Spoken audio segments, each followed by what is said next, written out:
They love me. I was never malnourished, overnourished. Not nourished at all, but overfed, I should say. And all of that. And then I went on and became a naturopathic doctor. Sadly, here in the state of Florida, it's against the law. It's a felony. So if I tell you when I'm, as a director of Hippocrates Health Institute, that you're seeing a naturopath, they could actually put me in jail for a number of years. I'll save you. What? You talk as fast as you do, you scare the hell out of the judge. You'll do it. So, and I'm a PhD nutritionist, and you know, it's been a privilege. I've been using a plant-based approach, not because I came up with that, because great people before me came up. The magazine that you can get for free on our booth talks about and honors some of those people going back to the 19th century forward. But the truth of the matter is, I've been watching the most catastrophically ill people in the world come to us and get well. So after medicine fails, after the hospital fails, they get on planes. Right now as we sit here, Hippocrates 30 minutes from here, as people from 23 countries. And, occasionally Americans come, you're sort of waking up a little bit, but not too many. And I watch people get rid of brain cancer. We had a woman yesterday at our booth for 4 hours that healed advanced brain cancer. Multiple sclerosis. There's a young man in this room, standing up in the back, that had advanced stage 4 multiple sclerosis, completely reversed it. You may want to speak to him, Gerard. And we do science, but we don't publish science. We do clinical research. And our medical team does sophisticated blood tests at the beginning and the end of the people's stay. And more important than the blood test, because that's old school stuff, we do scans that we bring in from Russia, from Germany, et cetera, that really look at in advanced ways at cellular structure, organ systems, and how they function and work with one another. So thanks for coming today. And Ms. Cat James.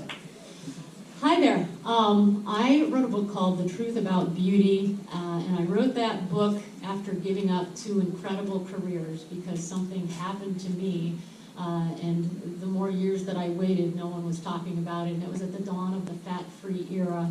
And my story into a health downward spiral came after puberty, when I turned into, as some would call it, a human pear, and then went on a diet, a number of diets. I grew up on plastic food, but I did graduate from plastic food to whole foods, and that was a great thing.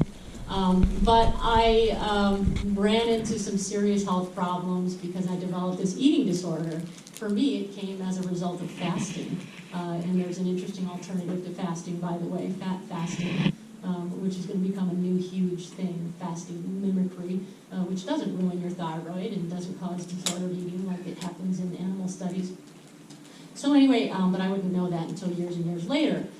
In that case, I started dieting and erratic and binging until I had 12 years of eating disorder. And what happens over time, when your microbiome is way off and you start over-dieting and then making up for it with binging, you burn out your dopamine receptors, and your brain scans would look similar to someone with alcoholism or with heroin use. Burnt out dopamine receptors.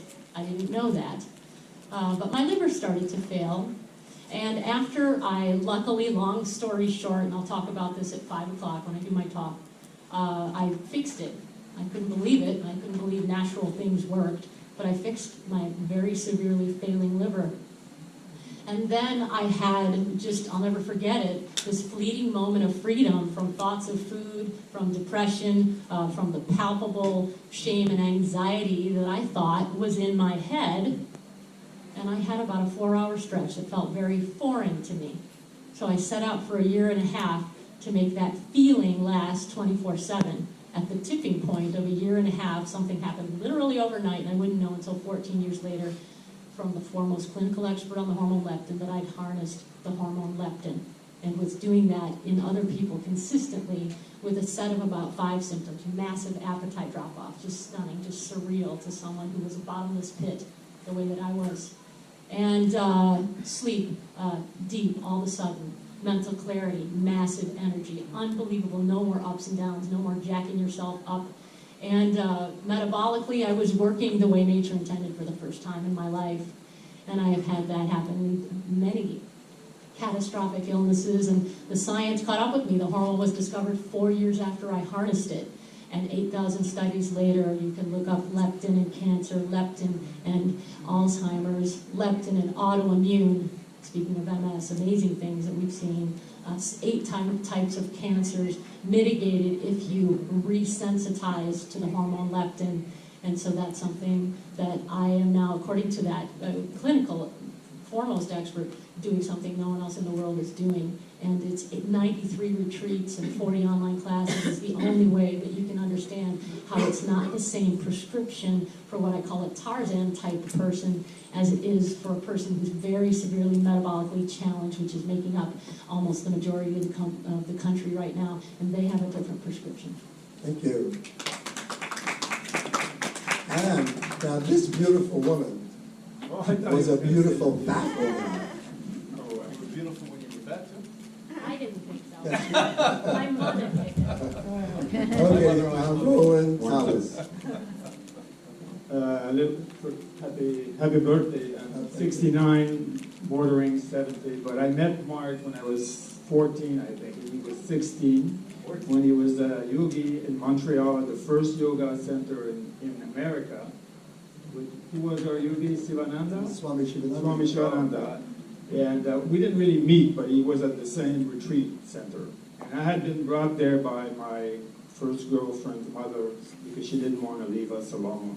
Or She heard about you. she knew about me. Anyway, I'm Roland Thomas, and I wrote a book called Awakening the Genius Within. And you can get it online. You can read it online, or you can get a hard copy if you would like. I'll be happy to mail it to you. And I will not detail this book to you now. I will just tell you more about what happened to me, my story. 20 years ago, like my father, I was diagnosed with Syndrome X. There's a book called Syndrome X. It's basically a few factors that make up a potential cardiac arrest set up for dying early, which was high blood pressure, pre-diabetic, obesity. I was not morbidly obese, but 40 pounds, and it didn't look it that much. And also high cholesterol. I had been plagued with chronic back problem for 15 years. I couldn't lift my daughters when they were young. I couldn't play any sports anymore. I had also a tendonitis of the knee. Doctor wanted to put me on 3 medications. Fortunately, I had been surrounded with yogi and granola type people earlier in my life, and I saw the light. I had begun to take supplements. I was taking 23 different separate supplements to try to solve my problem. I was afraid to die like my father, Alzheimer's. He had blood pressure, he had bypasses, he had emphysema because he had smoked till he was 40. I quit at 28. Within weeks, I altered my mindset. I was confronted with this fear of cancer or heart attack or Alzheimer now, which is growing at a rate of 71%, or Parkinson, which is growing in men at a rate of 31%. I switched to a whole food, plant-based diet. I started to learn, I became a naturopath. I learned advanced nutrition, several degrees into that. I consider what I do teaching rather than doctoring, because the word doctor means teacher. As well, I don't practice medicine because medicine means middleman, so we are just provider of solution, if you wish. I like this kind of philosophy. So I learned about plant-based diet. Subsequently, the first suggestion that I recommend is to drop the weight.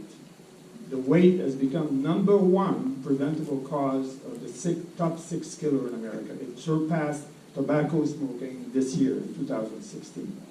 #1 suggestion. Secondly, I say drop the junk food and the polluted food, we are plagued with depleted soil and Roundup and glyphosate in our food. That, when you eat that food, it basically destroys your immunity, your lining of your gut, lining of your cell, even in your blood-brain barrier is impacted. So you have extraordinary inflammation problem, blood chemistry, brain chemistry issues. You want to by the way, you want to drop or reduce the meat. I didn't say drop it completely. Reduce the dairy as well. Health Canada this year has just removed dairy from their food pyramid. The Health Canada plate is mostly vegetables, fruits, some grains of sort, and maybe there's a little chicken in there, you can hardly see it on the plate.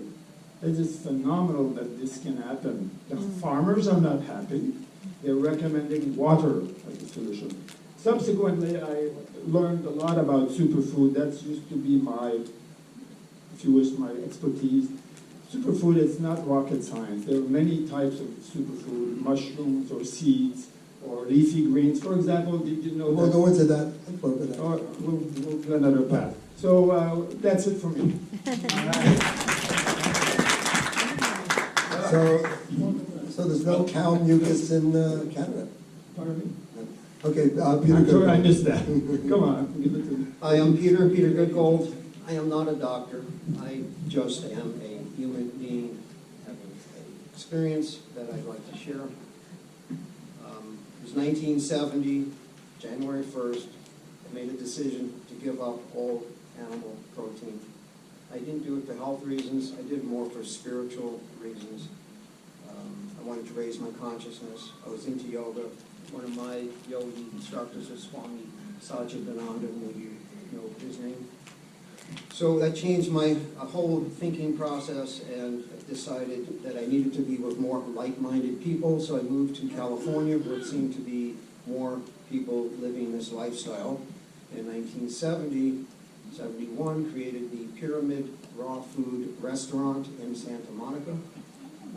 It was a raw food macrobiotic restaurant. It was one of a kind. We had some very, very low-priced dishes. In fact, the lady who helped me start that restaurant happens to be in the audience. Cheryl, stand up, please. Right here. At the time, she was known as Gypsy Rainbow, and I was Peter Pyramid. I remember that. How did you get that name? That's a hip name. I chose it. And we lived in a pyramid house built on the Great Pyramid of Egypt, the dimensions of the pyramid, and I made a movie called The Great Pyramid. So we started to plant seeds of plant-based diet in the minds of people 49 years ago. Of course, we were a little ahead of the bell curve, and within a year and a half we went out of business. Now every block is either vegan, vegetarian, and so on and so forth. So moved to Arizona, and we opened a healing center called Healing Waters in Eden, Arizona. Some people might have heard of it. Many raw fooders, such as David Wolf and so on, have gone on learning from what we planted there. It was around the same time as Ann Wigmore. And we did this as something from the heart. We just let people come to a center which had hot springs boiling out of the ground for millions of years, and people would come to get out of the cities and to detox, energize, and to heal themselves. Moving on, I said I would take this energy, what I learned, and all this knowledge, and bring it to other people on the East Coast. Well, guess what? Nobody wanted to hear about this in the early 70s. Moving on in my own life, I created another business known as Wild Waterfalls. I needed to meditate, relax in my home. I made a waterfall out of lava rock.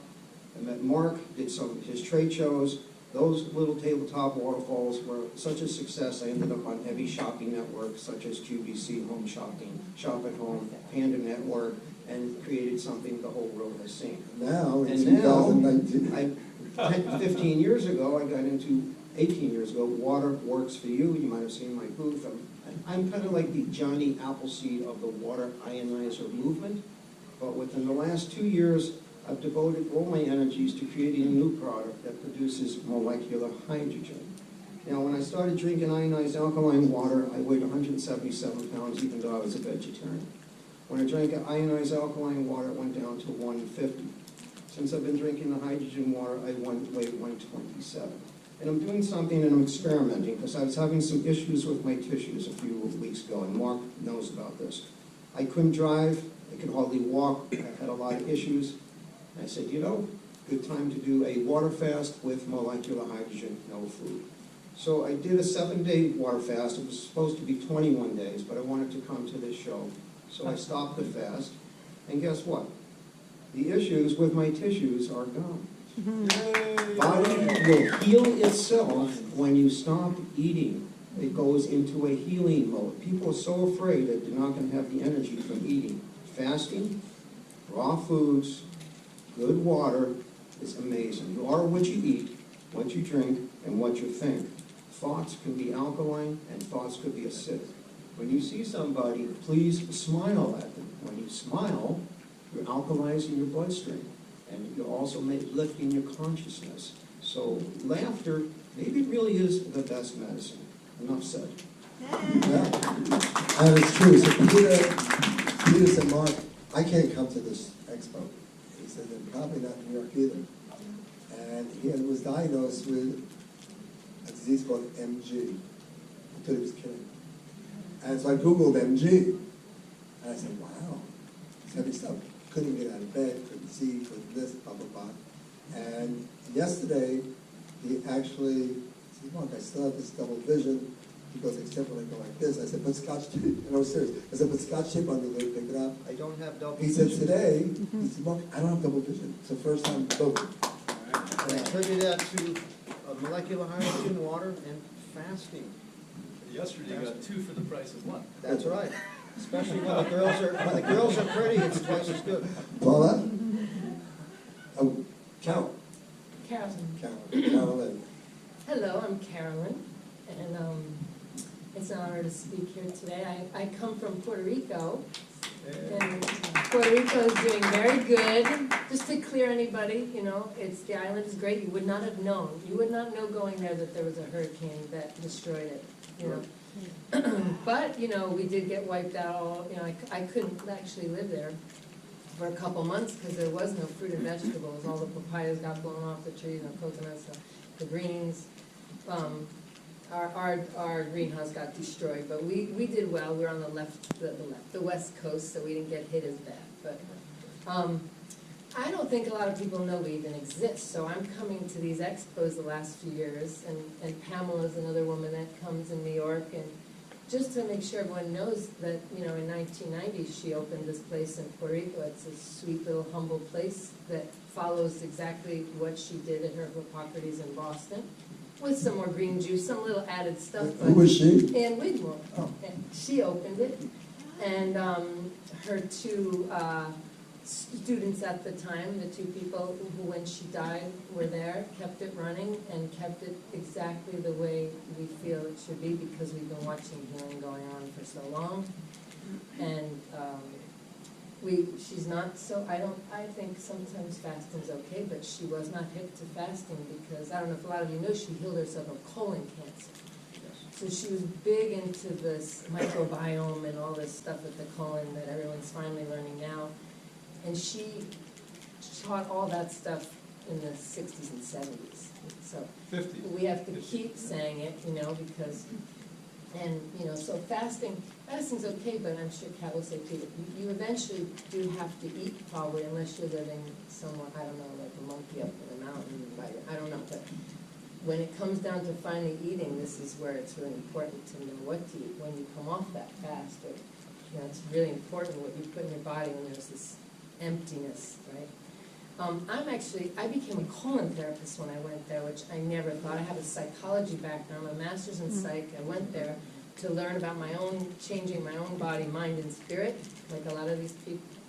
And got into yoga and everything, yoga teacher. And Lalita, who's the director now, she was the colon therapist there for many years and said, you need to become a colon therapist. I said, no, I don't want to do that shitty job.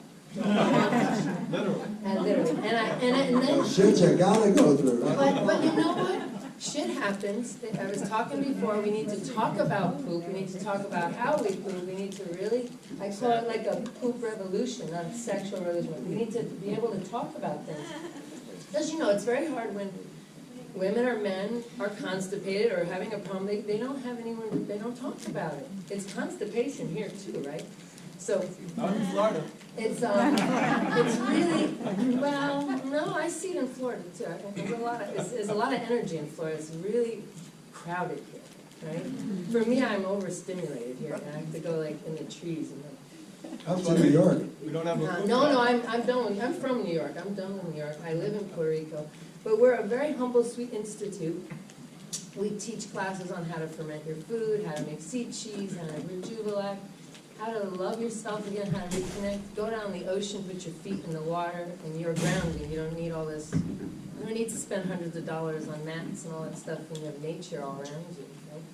it's very simple and easy, and it's pretty much what you said too, you know, it's just let nature, you put the person in a space where they can heal and give them what they need. They need high electromagnetic, energetic food, which is live food, right? This is food with energy, and green food has chlorophyll, matches the blood, and the body starts healing. You don't need to think about it so much, and it's so much easier that way.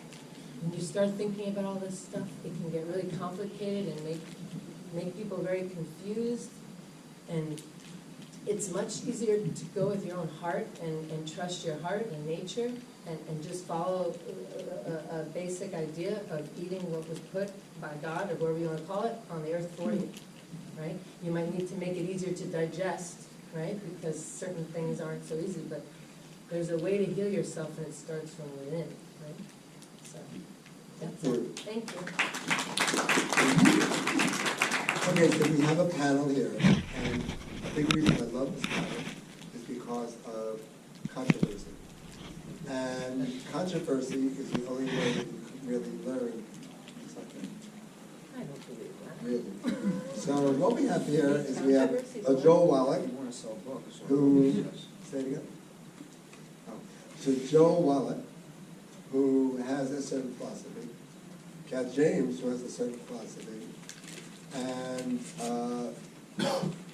Brian and Carolyn and Peter and Roland who have a different philosophy. What's the first question?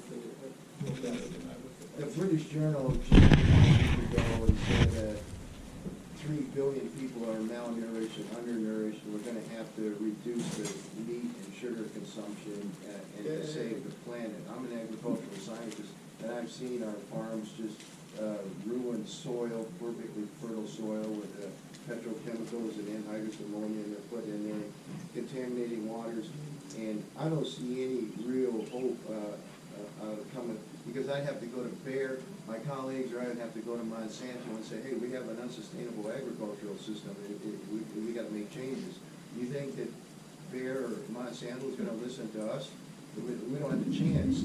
So What is the question? Yeah, what is the question? So I don't see, do you see a transition coming that we can actually have a healthy environment and a healthy food supply commercially? You can.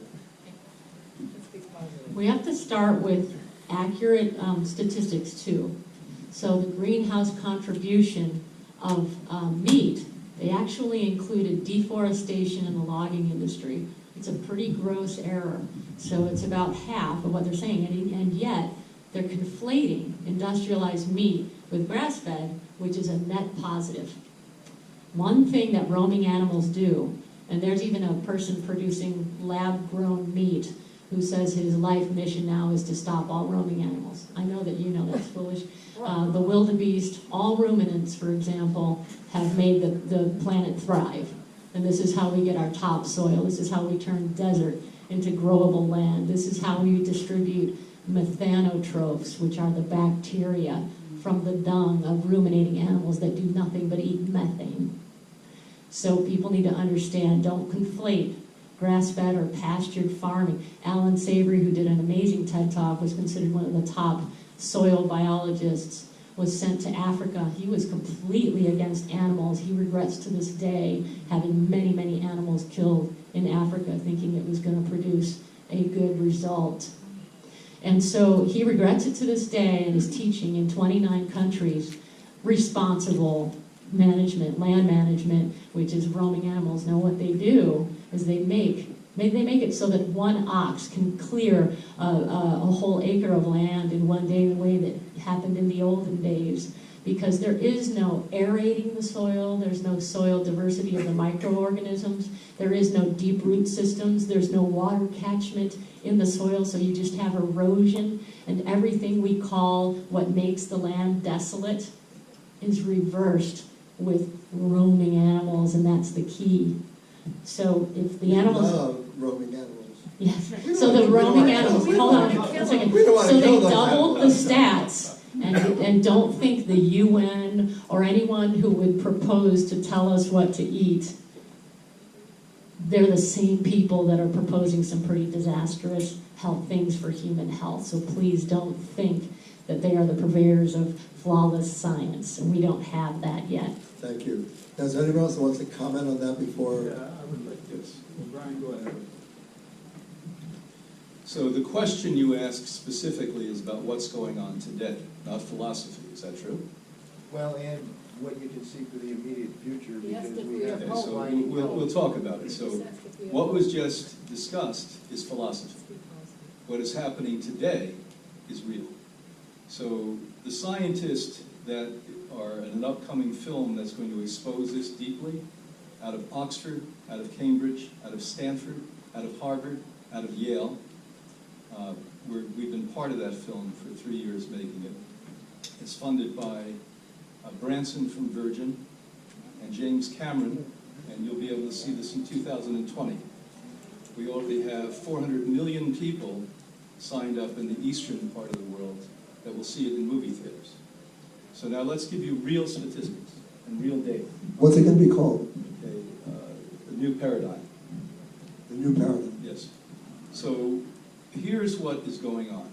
If you look at what is being called organic or free-range meat, we need to eliminate all buildings on the planet Earth today, with what they're selling today, which is a very small amount, by the way, and have replicated 7 planet Earths. So we need 7 Earths with no buildings on it to literally have free-range animals that they're telling you at the yuppies at the Whole Food Market you're getting free-range animals. In 3 of my books, Dairy Deception, I give you the research and science on that. In Poison Poultry, I give you the research and science on that. In Killer Fish, I give you the research and science on it. And when I get the research and science, I don't read somebody else's, I call the scientists up. I talk to them, I shake them down. If they're not telling the truth and they can't give me meta-studies, I'm not interested in their bias studies. As you said, there is bias studies. I'm interested in meta-studies. Where you show me 10, 20, 30, 40 different studies that have similarities, and whatever the outcome is, they could have 100 different outcomes. As long as the thread of honesty is in those studies, you know that something's quite right in that. So I do not think that under the current conditions, trying to take an ox and get a field filled with 8 billion people on Earth versus a century ago, 1 billion people on Earth, is really the remedy. Whatever it may be, but let's repeat the last thing I said, which is the most important thing I said in this discussion. We have 8 billion people on Earth today. We had 1 billion people. We expect by the end of this century 15 billion people.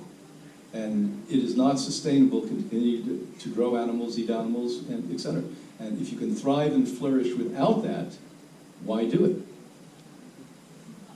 Roland. Well, I tell you, Brian, you covered it very well, and you had your say, so I'm not going to carry on the statistics and so forth. I'll just share my personal experience, which I hadn't finished earlier. 20 years ago, I was set up for early death. Within weeks, within months, I began brisk walking, running. I dropped all meat and dairy. I ran the first marathon 19 years ago.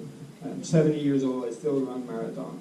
I've never felt so energized and so good. I know, but Roland, we're answering his question. I know, but I'm giving hope. There are hundreds of thousands of chemical and poisons in our soil, depletion. So it is easy to lose hope and to have fear, but you have to become a wellness warrior. You have to become a ninja. You have to do it for yourself first, and it's a ground-up attitude. We all need to grow some food, to choose organic, even though it's not perfect. You need to go organic today. The poison is in non-organic food. You need to drop manufactured food and so forth. You gotta go water, hydration. We are plumbing. What comes in must go out. I'll end here with that. Hopefully that sort of answered the question. May I interject? And also, there's also a question, is organic better than local? What about eating dead foods, No, dead animals, Peter's and not- We're talking about people, environment right like, now. about The first thing Peter, killing it's not your animals, turn. Peter. people, listen, I just have to say something. Peter's not your turn. Everyone Joe. else got turn. I have something to say here, since I have a degree in agriculture, I have a degree in veterinary medicine, I'm a pathologist, and my studies in the Smithsonian Institute is a national treasure. Nobody has ever done a study of 454 species, so that many, 38,000 autopsies, okay, documented. And so my input is this. All vertebrates require the same nutrients. Whether you're a hummingbird or a porpoise or a turtle or a fish or human beings, all vertebrates require the same nutrients, otherwise you get the same nutritional deficiency diseases.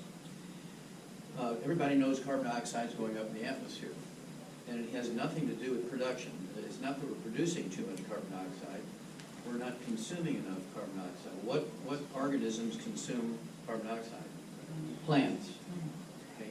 The ocean has 1 million times more plants than the surface of the Earth, okay, because it's a 3D environment as opposed to a single plane. Okay, you have a big paper coming out on this, so thank you for letting me. Yeah.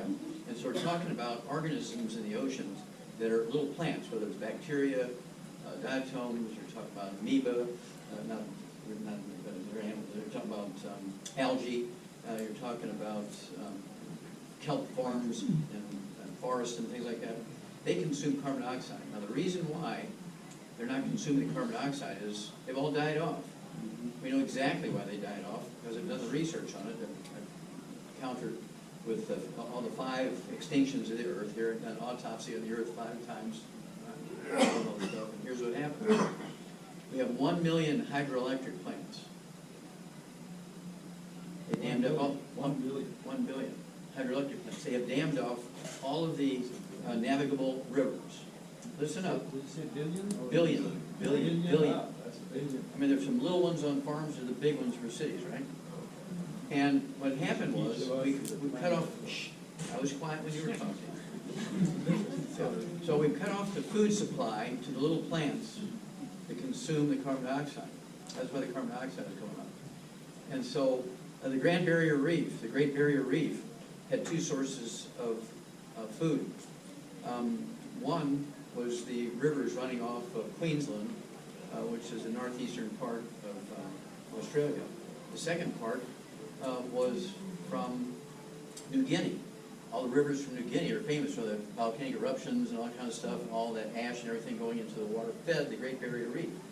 Well, all of the river tributaries in New Guinea have been dammed off for electricity. All the river tributaries in eastern Australia have been dammed off for electricity. We've shut off the food supply to the Great Barrier Reef.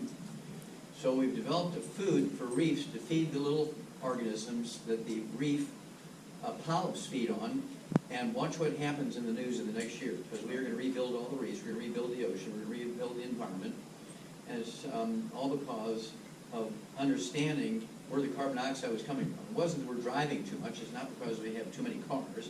We've cut off the consumers, we cut off the food supply to the consumers, which are the minerals from the volcanic eruptions, because volcanic ash is not ash, it's minerals. Okay, I'll give you one more little piece here. The reason why my thesis is in the Smithsonian Institute as a national treasure is because I figured out why suddenly our food went bad. Up until, I'm giving you the short version here. I'm going to give you the longer version at 4 o'clock when I give my lecture across the way in the everybody's room. Up until 3 o'clock in the afternoon, Monday, September 4th, 1882, wood was the universal fuel in the world. If you needed fire for something, light, heat, cooking, tools, weapons, wood was the universal fuel.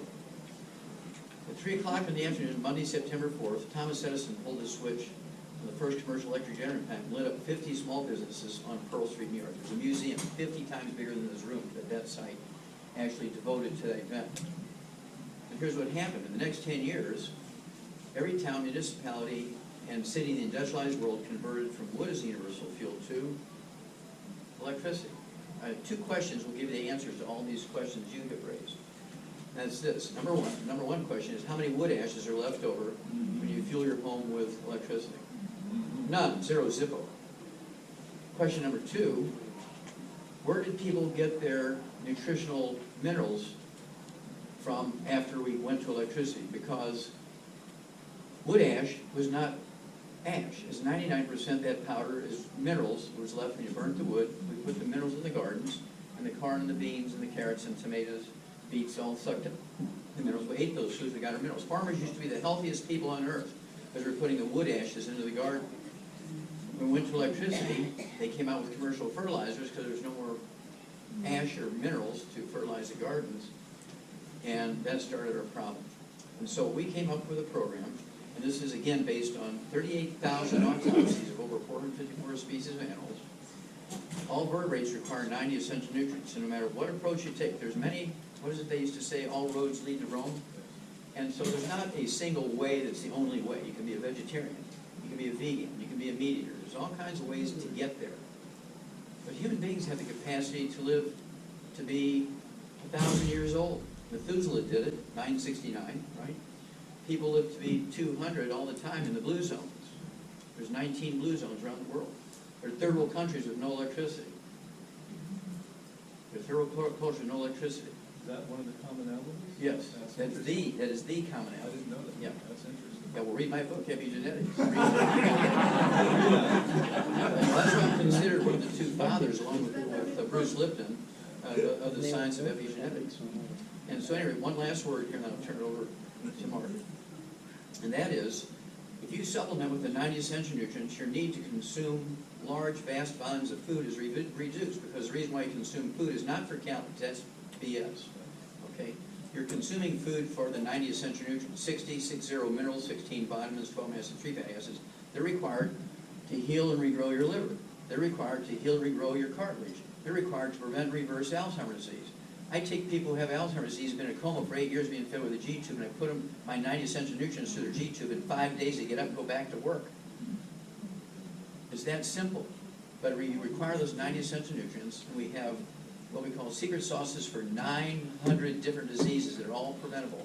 And again, our latest victory dance is we got rid of SIDS, sudden death syndrome. We're very proud of it. Thank you. Thank you. Now, I have a question. So, what he's bringing up, and I really don't want to talk too much about raw food, the good eating that everybody's done, because we all know that.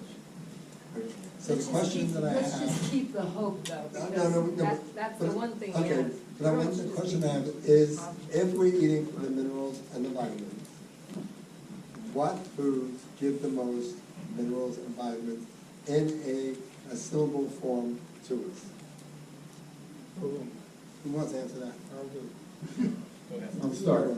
I'll start with the top, most efficient food on earth. We're talking about transferring light, voyaging from the sunlight to the inner circle of your mitochondria. That's the name of the game. Food is about energy, it's not about medicine, it's not about chemical. The most efficient food on earth, if we look at a scale of efficiency, on a 0 to 10 scale, you got McDonald's French fries are minus 1,000. You got parsley, mineral-rich green food. Carrot greens are way superior than carrot. Or beet greens, you got to go dark green colors. Those are macro food. There's a ton of food that have the proper components that we require, but you want to go organic. You want to go hunting for organic, even if it's not perfect. Those are macro superfood. The next level of efficiency, the most photosynthetic, energy capture and transfer to the first consumers are microalgae. There is no doubt about it. It's undeniable. They're the most mineral-rich food on earth.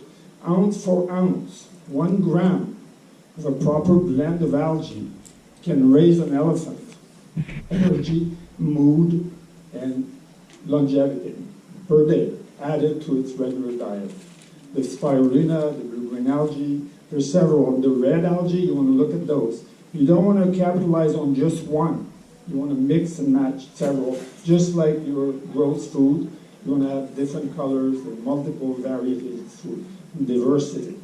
It's not about medicine, it's about energy. I'm done with that one. I have a question though. So now, if algae, which Joel's going to talk about disputing, but if algae is number one, and most of the algae, or a lot of the algae, come from the ocean, which is becoming polluted,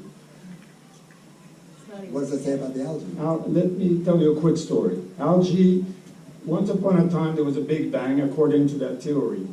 7 or 8 billion years later, 4.5 billion years ago, blue-green algae came about, cyanobacteria, first life form on Earth, and it remained alone for billions of years. The planet became blue, the blue planet, you're familiar with that. It is not until new algae such as green or red or orange algae came about that the atmosphere was breathable as well as the ocean was breathable, and there was anti-oxidation. Then other complex life form came about. Some algae are the most efficient survivor.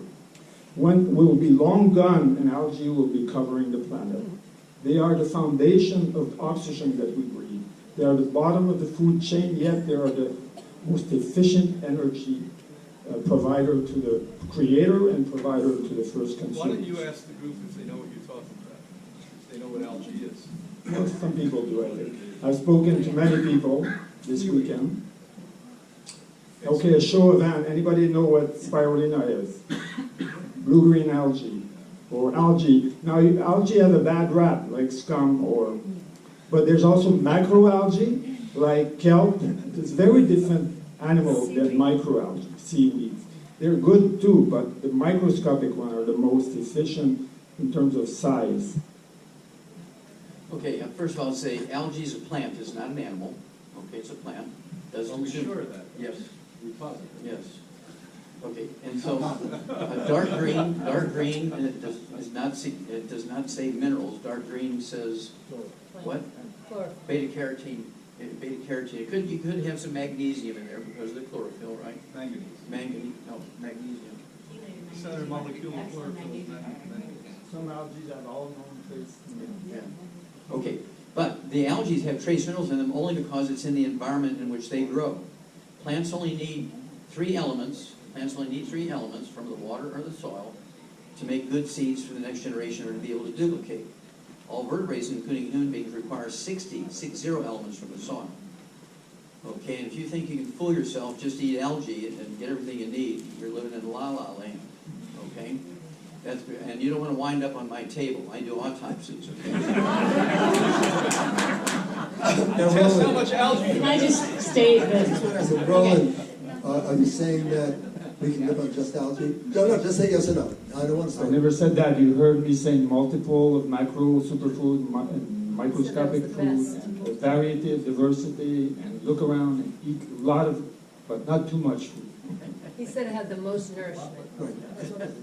I think it's hard to beat, because even externally, internally, take a bath, and seawater has the same ratio of minerals as human blood plasma, and super algae, seaweed is concentrating all of that. Your body needs it, and with depleted soil, it really needs it. But the main thing is getting what you need and what you don't have, and there are some incredible in the animal product world eggs.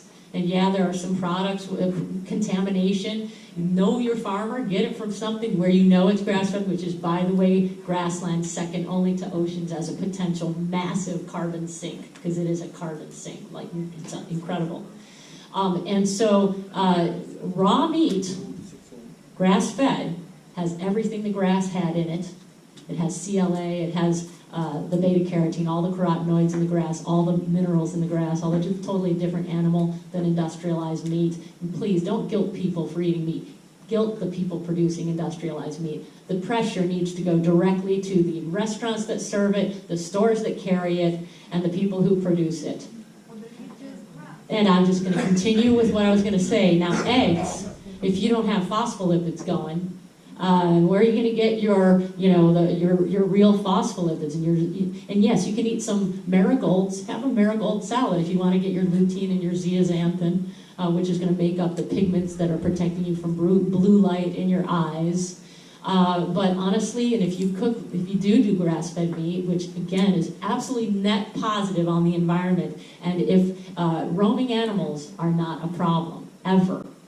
Okay, so if you are going to eat meat and it's cooked to medium, you're not digesting it. It's pro-cancer. Excess protein is pro-cancer, not meat. And that was found in Ansel Keys' work and the follow-up studies from it.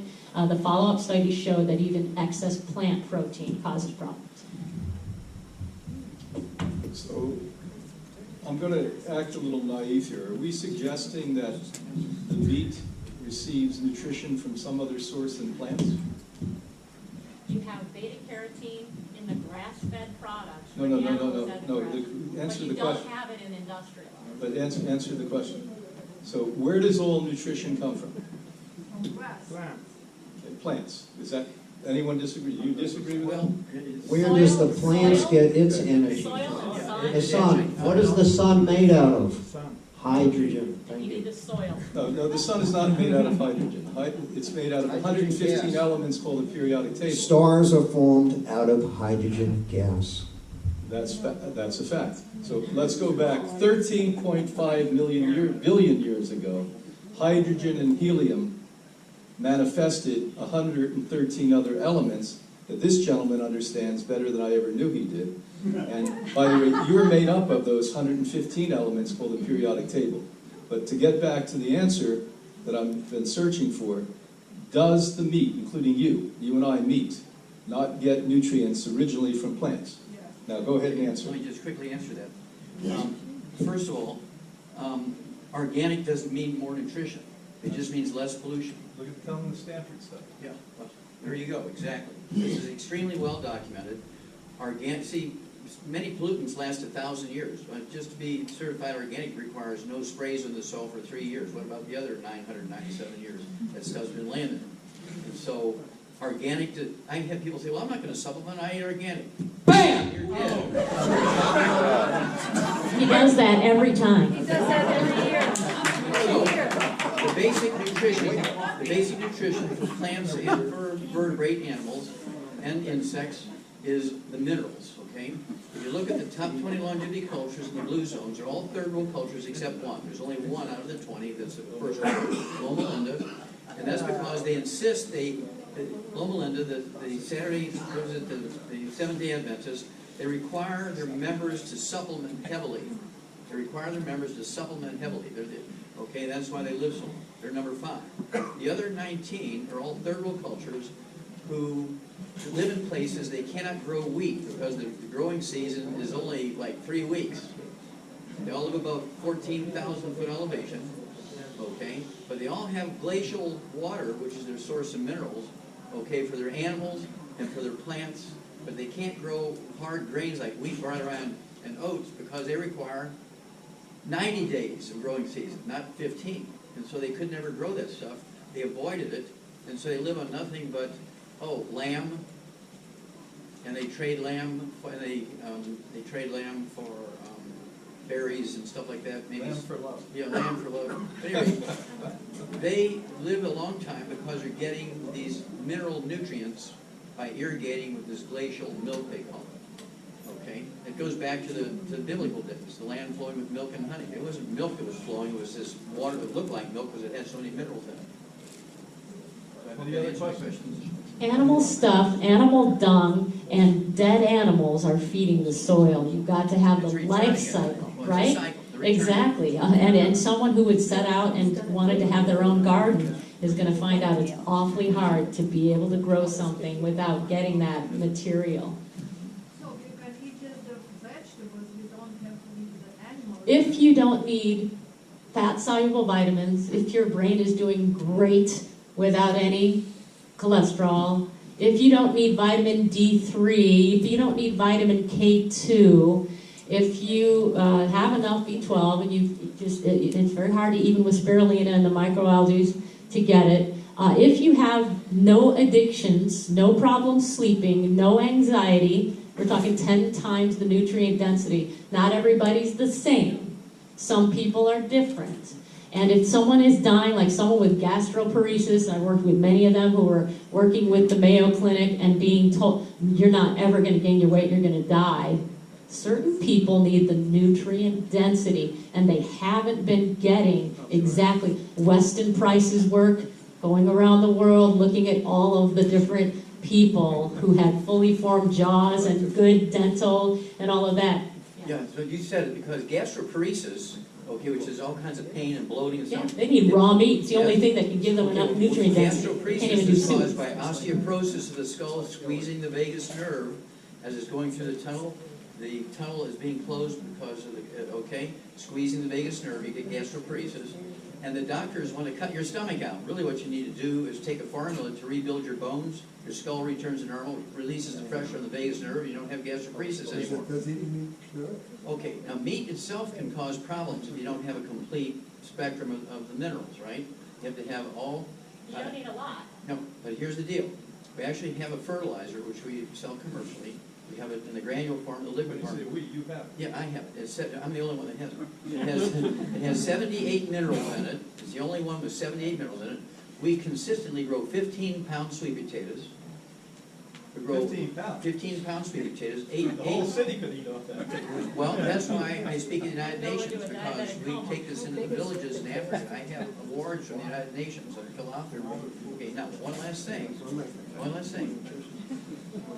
We can grow, again, 250% increase of crops by putting these 78 minerals in the soil. We have it in liquid form for spray, and we have it in granules. You want to have your own little garden in your apartment building, you have half a barrel, you can grow your own tomatoes. You'll grow 2-pound tomatoes. It's just an amazing thing that 78 minerals will do for your plants. I want to say one thing. In one invisible grain of spirulina, or a combination of 4 algae, which is invisible, there are more than 1,000 nutrients compound, including D3 and B12, human active, vastly more efficient than that from grocer food. I'm not saying only eat algae, but you don't have algae. Some have over 114 known minerals. How much algae? And by the way, the table of elements is going to continue. We're going to continue to microscopically identify. How much algae a day should we consume? A gram to 10 grams. It depends which one and what else. How active you are. It's a supportive food, as are many other food, but it's a great support. Okay, so we know for a fact. We know for a fact that people that are vegetarians can live long. We know for a fact that people that aren't vegetarians can live long. And we know that we have to eat as pure food as we can. And I like a little bit after we have to talk about leptin. And if there's any other way we can get leptin besides killing the animals that are roaming around. I mean, should we just kill animals in the farm, or should we kill the animals around? Oh, Wait, no, yeah. I don't want to answer that right now. Okay. It's just a Is this your board? Just out of curiosity. Yeah, Is this your board? I thought this was like, everybody here can ask, you asked the last 3 questions, brother. Okay, give me a question. I'm good. Oh, Yeah, more questions, really. More questions. Let's give some information quickly. we're trying to get a debate. Let's stop pontificating and let's answer questions so people can get educated. You need to educate and not medicate. I don't think it's correct to eat meat, but that's me personally. Personally, I'm against it, not just for health reasons. I don't think it's worth taking the life of a sentient being.